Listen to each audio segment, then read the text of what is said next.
Good afternoon everyone. मैं आपका सिर्फ 5 मिनट लूँगा फेसबुक लाइव में। मैं ज़्यादा टाइम नहीं लेना चाहता हूँ, आपको सिर्फ कुछ बोलने के लिए।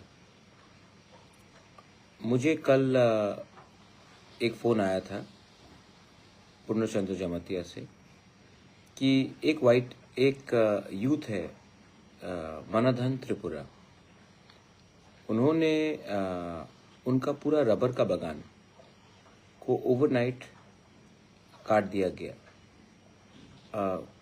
वो कहता है कि वो ज़मीन उनके पिताजी का, ग्रैंडफादर का है, और कुछ लोग एग्रीकल्चर के नाम में जाकर एक उनका पूरा जो रबर बागान था उसको काट दिया। उसका 400 गाछ ओवरनाइट काट दिया गया। मैंने उनका वीडियो भी देखा है। और मतलब कि एक व्यक्ति को मतलब इतना अत्याचार करके, टारगेट करके उनको ये करना, ये वीडियो देखकर वो रो रहा है, उसके फैमिली, मुझे बहुत खराब लगा। और मैं पूरे त्रिपुरा के लोगों को बोलना चाहता हूँ। बाद में मुझे मालूम पड़ा कि ये वही मनाधन है जिसने कोविड के टाइम जब पूरा त्रिपुरा बंद था तो उसने अपने जगह से 400 किलो चावल उन्होंने स्पॉन्सर किया था जिन लोगों के घर में खाना नहीं था। ये सिर्फ तिपरासा नहीं, सबके घर में हमने डिस्ट्रीब्यूट किया था। बंगाली हो, तिपरासा हो, हिंदू हो, मुसलमान हो, क्रिश्चियन। आज उसी के खेत में, उसी के बागान में गवर्नमेंट जाकर उनका सब रबर ट्री काट देता है। आप देखिए जाकर वीडियो, आप जाकर वीडियो देखिए, आपको मालूम पड़ेगा कि उनके आंख में जो आंसू था, उनके दिल में जो चोट था। आज इसी के लिए तो हम लोग आवाज़ उठाते हैं कि किसको ये पावर मिला कि हमारे एरिया में आकर आप हमारे संग ऐसा बुरा बर्ताव करें। ये कौन सा प्रशासन ऐसा है जो इतना कठोर है कि एक रबर बागान को ओवरनाइट काट दे, उनसे बात ना करे, मालिक से बात ना करे, उनके लोगों से बात ना करे, ऐसी करे। और ये यही लड़का है जो कोविड के टाइम उन्होंने 400 किलो चावल डोनेट किया था हम सबको, सिर्फ ट्राइबल को नहीं, बंगालीज को भी। क्यों? यही तो जब होता है तब लोगों के दिल में चोट आता है। आज सवेरे मैंने खुद मनाधन त्रिपुरा से बात किया, and I appeal to all my people, आपके पॉकेट में अगर 100 रुपये जाकर उनको दीजिए, किसी के पास 5,000 है जाके दीजिए, मैं भी दूंगा। उनका जो नुकसान हुआ वो हम पूरा भरपाई करेंगे। क्योंकि अगर आज हम लोग अपने भाई के संग खड़ा नहीं रहेंगे तो कल आपके संग भी और मेरे संग भी कोई खड़ा नहीं रहेगा। तो आप जाइए, बेलोनिया में रहता है मनाधन, आपको कॉन्टैक्ट डिटेल्स मिल जाएगा। जाइए और मैं अपील करता हूँ बंगालीज को भी हेल्प करने के लिए, तभी तो भाईचारा बढ़ेगा।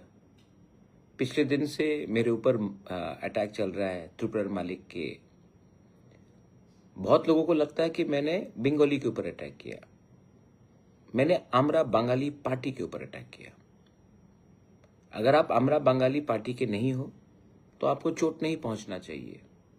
लेकिन अगर सीक्रेटली आप आमरा बंगाली पार्टी के हो तो अगर आपका दिल में चोट पहुंचा है तो I am very happy that आपके दिल में चोट पहुंचा है, क्योंकि मेरा उद्देश्य था आमरा बंगाली पार्टी के दिल में चोट पहुंचाना, क्योंकि उन्होंने हमारे दिल में चोट पहुंचाया।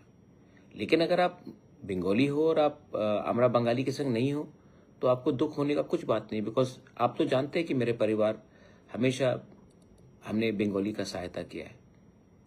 नोआखाली के टाइम से, बांग्लादेश वॉर के टाइम से, आज भी मेरे सबसे अच्छे दोस्त बंगालीज हैं और मैंने कभी ऐसा बंगाली के खिलाफ सोचा नहीं।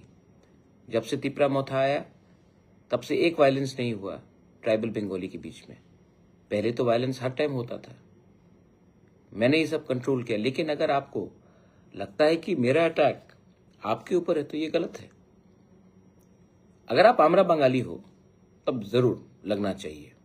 और मैंने जो बोला आमरा बंगाली पार्टी के खिलाफ बोला, लेकिन मुझे आश्चर्य लगा कि बड़े बड़े लीडर्स हर पार्टी से जो चुप थे जब उन्होंने हमारे खिलाफ ये उल्टा सीधा बोला, त्रिपुरा मालिक कौन, अगरतला मालिक कौन, कंचनपुर का मालिक कौन, तेलियामुरा ख्वाई का मालिक कौन, तब आप लोगों का जुबान कहाँ था? तब आप लोग क्यों चुप रहे 5 दिन? जब मैंने बोला तब आप नींद से उठ गए, कुंभकर्ण नींद से उठ गया। एनीवे, छोड़िए। मैं जानता हूं कि जिसके दिल में क्रोध है, पाप है और हमारे लिए नफरत है, वो टाइम टू टाइम अपना नफरत दिखाएगा। उसके बाद वापस आप बोलेंगे सबका साथ सबका विकास। लेकिन जिसके अंदर नफरत है वो दिखाएगा, टाइम टू टाइम दिखाएगा। और मैं जानता हूं कौन है। जो लोग बोलते हैं कि त्रिपुरा में भाईचारा रहना चाहिए, एब्सोल्युटली भाईचारा रहना। एक आदमी ने मुझे मैसेज किया, महाराजा ये साल दुर्गा पूजा शांति से होगा कि नहीं? भाई, आपसे ज्यादा अच्छा हिंदू मैं हूं। मैं आपकी पूजा में आऊंगा, मैं बेलोनिया साबरू में पूजा में जाऊंगा, मैं अगरतला में पूजा में मंडप में जाऊंगा। आप ईश्वर को पॉलिटिक्स से मत जोड़िए। ईश्वर पॉलिटिक्स से 1000 टाइम हमेशा बड़ा होता है। ईश्वर ईश्वर होता है और हम सब ईश्वर को सामने सर झुकाते हैं। लेकिन हाँ, मैं पॉलिटिशियन कोई भी हो उसके सामने सर नहीं झुकाऊंगा तो भगवान के सामने, गॉड के सामने और उनके सामने जो भाईचारा और प्रेम और मोहब्बत के बारे में बात करता है। ये मेरा आज आपको अपील है, मेरे वॉरियर्स को अपील है, जाइए अपना जिसका रबर बागान को ओवरनाइट डिस्ट्रॉय किया गया, हेल्प कीजिए। आपके पास ज्यादा पैसा नहीं होगा, आपके पास शायद 100 रुपये होगा, दीजिए। लेकिन वो 100 रुपया लाख रुपए से भी ज्यादा है, क्योंकि आप दिल से दे रहे हैं। और जो प्रशासन जबरदस्ती करके एक गरीब आदमी का रबर बागान को बर्बाद कर देता है, उनका भी सर झुकना चाहिए। आज इसी के लिए त्रिपुरा में डिवाइड है, क्योंकि त्रिपुरा में 2-2 कानून चलता है, एक हमारे लिए और एक उनके लिए जो प्रशासन के लिए वोट करता है। बेलाइनो हमबाई खुलुंका, गॉड ब्लेस यू। और आज विश्वकर्मा पूजा है, सबको भी मैं विश्वकर्मा पूजा के लिए शुभेच्छा देता हूँ। Thank you.